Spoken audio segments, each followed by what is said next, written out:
Hi, I'm Alex Archibald. I've been buying and selling antiques since I was a kid. Over the years, generations of our family have gotten involved in the business, and I'll search just about anywhere I can to find hidden treasures both big and small. I never know what I'll turn up next. It's about exploring new places, seeing new sights, and having fun. And even though sometimes I get over my head, we try and make things a little better along the way. This is Curiosity. Well, hello everyone, and welcome to today's episode.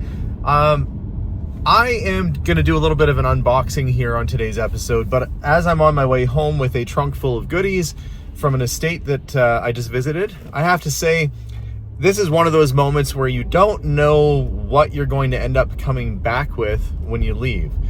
So I went there to go look at some maybe collectibles and assorted little things that they had kicking around they wanted to sell. And when we made our way into the garage, there was a car. They had a really cool and really beat up old 50s MGA, little sports car. And they need it gone because they have to sell the property. The people that were in the house, their family, are no longer there. So that happened. So I don't think I'll have a chance to show you getting the car on this episode, although I'll put a little clip of the car here. But just know, I went out to buy collectibles and I'm coming back eventually with the car. That said, I'm gonna get back to the house, we'll do a little unboxing, and I'll show you some of the stuff that I thought was cool enough to bring back in the trunk. And hopefully there'll be some good treasures in there. So follow along in today's episode while we do some unboxing and while I make a random decision to buy a vehicle whilst on a pick. Let's do this. Yeah, now I gotta explain to my wife why there's a little project car coming home. Home again, home again. Well, let's get this stuff out of the back and start doing the old dig through. Before I get through the box, which has a bunch of little stuff in it, I did pick up a few paintings. Let me show you. This one, I picked up because I just thought it was a really nice painting of birds in flight and just doing bird stuff in general. It's a watercolor, but it is done by an artist named Eddie or Doc Cobbiness. And you can see it's signed and dated 1976. It's a watercolor. You see this 47, that gives you a clue of what this is. That refers to the 47 Treaty. Doc Cobbiness was an indigenous artist, North American Indian, and one of the founding members of what they call the Indigenous Group of Seven. So important artist. I had no clue actually until I got this thing home and sort of had a chance to, well, I saw it was from a gallery. It has name on the back. But when I looked online and saw he's actually quite a well-known artist, he died in 1996 and did a number of different types of works. But this is a really nice original watercolor. And potentially, I don't know what the selling price of this would be. I mean, his stuff ranges from a few $100s to a few thousand. So this being an original and sort of a nice piece could be pretty good. I just picked it up because Melissa likes birds and I thought, well, I'll bring it home, see if she likes it. But the other two here are more traditional sort of English countryside watercolors, and they've been reframed at some point, but I would suspect these are probably from the teens or 20s. This one I don't see a name on, but this one I did. L. Burleigh. And I don't know much about him yet, so I'll have to look him up and see. I also want to make sure this is a real watercolor. It is behind glass, which is a good sign. But your pastoral sort of English or European country scenes, you got a castle up on the hill there. Good view, you can kind of see all around from that castle. So I thought those were neat. I like to get those historic sort of paintings too.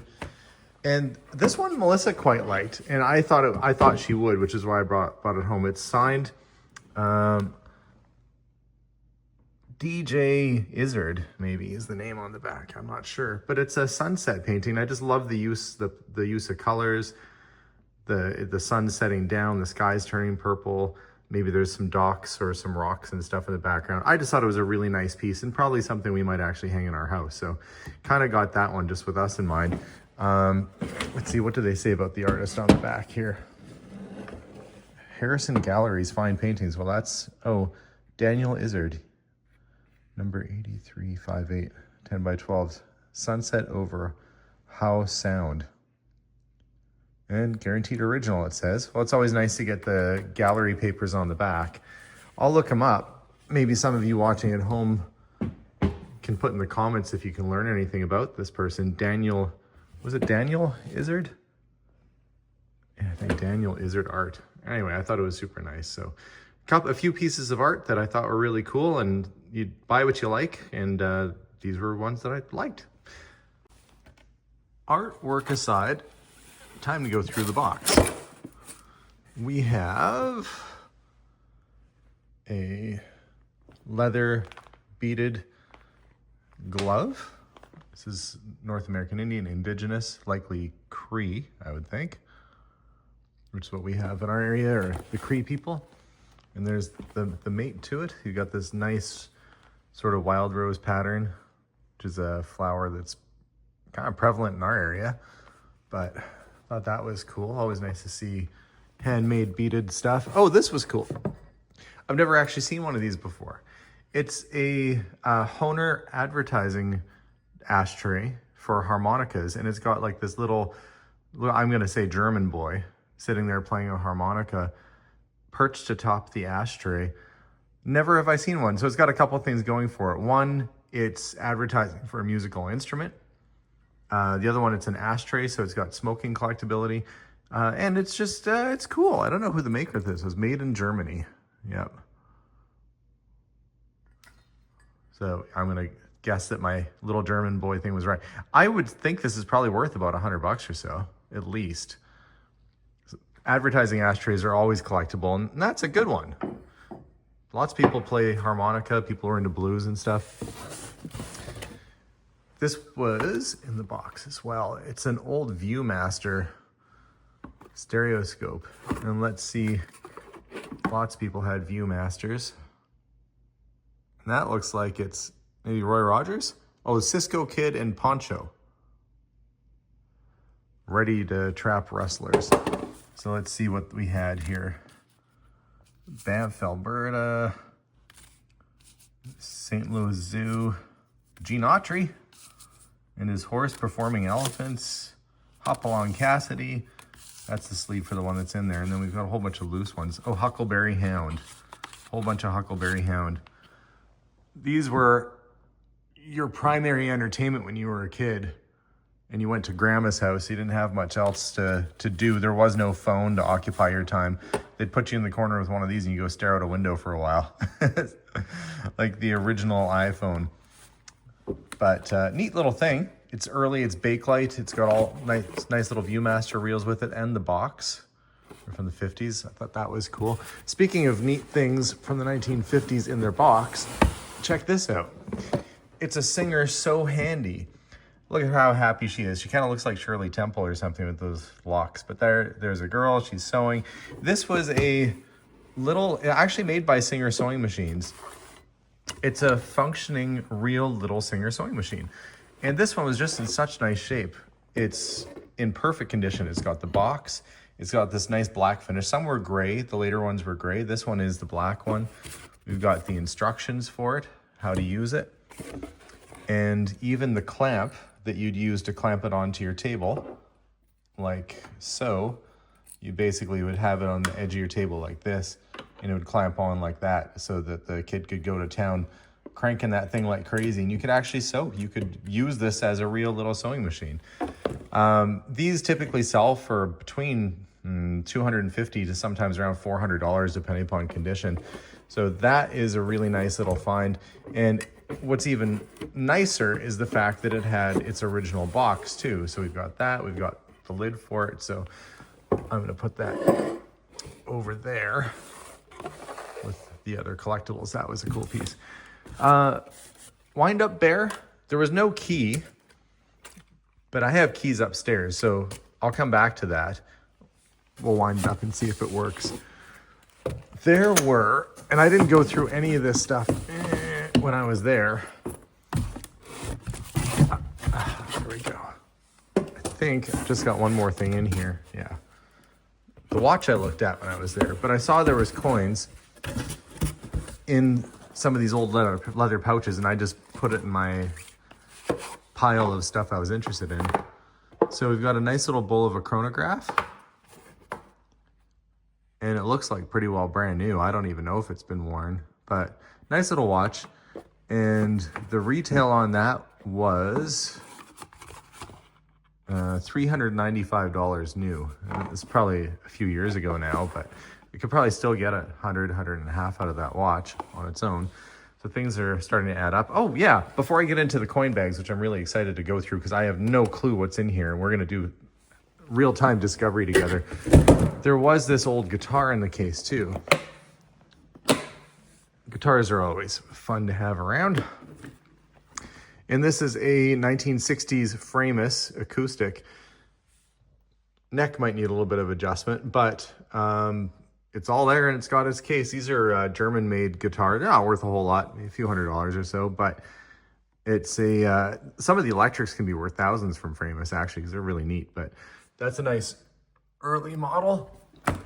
And with case, probably $200-300 out of that.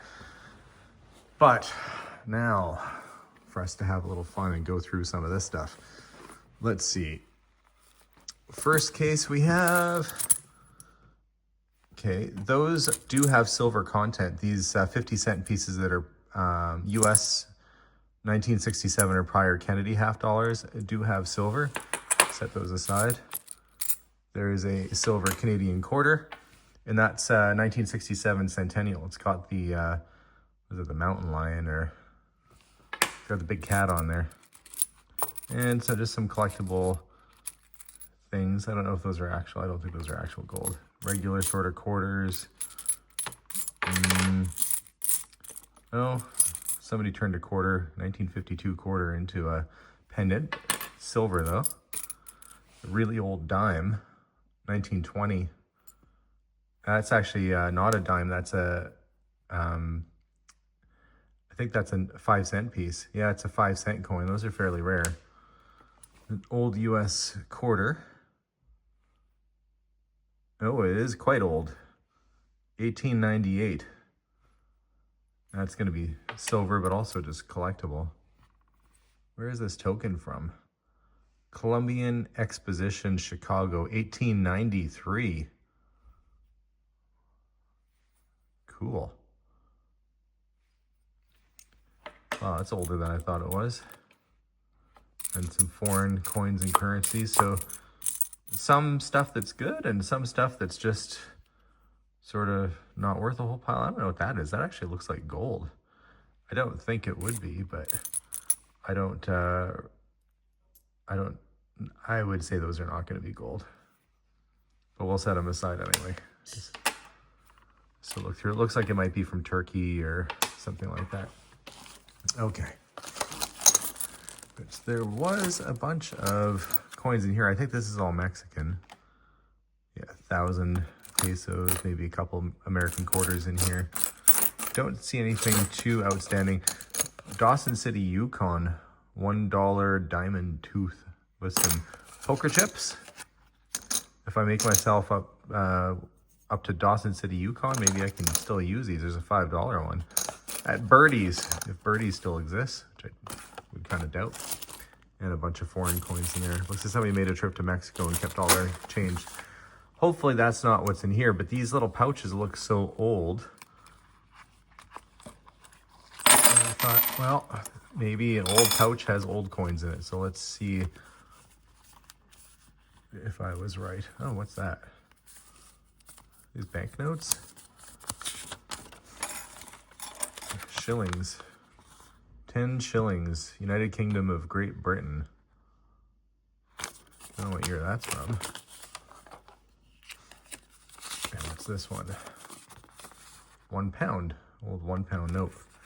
Great Britain and Ireland. So we have a cap badge for the Prince Edward Island Light Horse Brigade. Not even familiar with, I mean, obviously know where Prince Edward Island is, but not familiar with that brigade. We've got the Missouri sales tax receipt. Interesting. That might be something worthwhile. There's a silver dollar from 1958. losing my voice going through this stuff. That looks like a token of some kind. Ottawa, Canada.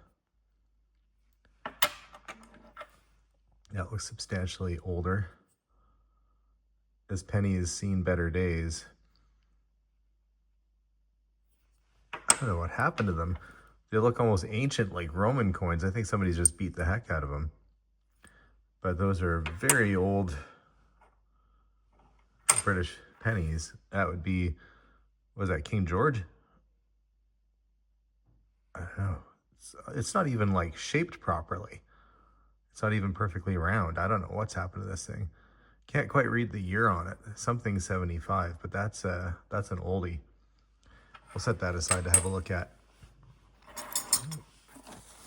And then this little bag here is completely full of stuff. We have, I don't know what that is. Let's hope that there's some good stuff. Oh, I see silver dollars. Hang on. There's a silver dollar. Peace dollar, 1923. 1924. 1896. It's actually good shape. There's another one there, 1922. And quite a little collection of silver dollars here. These are silver Canadian 50-cent pieces. And the wartime ones are worth a little bit more because they made less of them. Let's see, another silver dollar. But there's still more in here. Let's see. Okay, that's it. Canadian silver dollar. So these are all 1958. They have the totem pole on them, which is a nice graphic or a nice image on there. That silver dollar, US silver dollar, but there's no silver content in those, so they're not as collectible. There's another oldie, 1921. Another Canadian. So lots of silver here, which is good. These are all silver, these 50-cent pieces. Well, that's curious. So I think that's all right. Let me stack these together to see kind of what our pile of silver looks like here. And I've got to go find a key for Mr. Bear to see if he still works. I was able to find a key upstairs. I usually keep a bunch of keys around that fit different things. They're off for clocks and toys and things. And when we give this guy a bit of a wind, he is a little bit stuck. And I don't think that there's anything really broken inside. I think what's happened is that the oils and everything have hardened over the years, because this guy probably hasn't been played with in decades. But if I give it a little bit of a turn, you can kind of hear that he's trying to go. And that noise you're hearing is actually a little growler he has built into his stomach area. So he would move, he would have walked, looked around, and made a little growling sound. So a little bit more playing with this, and I should be able to get that working. Either way, a fun little selection of stuff today. I think my favorite item, oh, I don't know. Really can't complain about finding nice silver dollars, but I think my favorite thing is that little ashtray. I think that's just so cool. But guys, thanks again for watching today's episode. By the way, the investment today was $800 Canadian for all this stuff. I think between the So Handy and the silver coins, I'll be able to get my money back, no problem. And then we've got a couple of paintings and things that are pretty nice too. So let me know what you find out about that other artist and Daniel J. Izzard. And put it in the comments below. So thanks for watching, guys. We'll see you all soon. And as always, bye for now. Bye, everybody.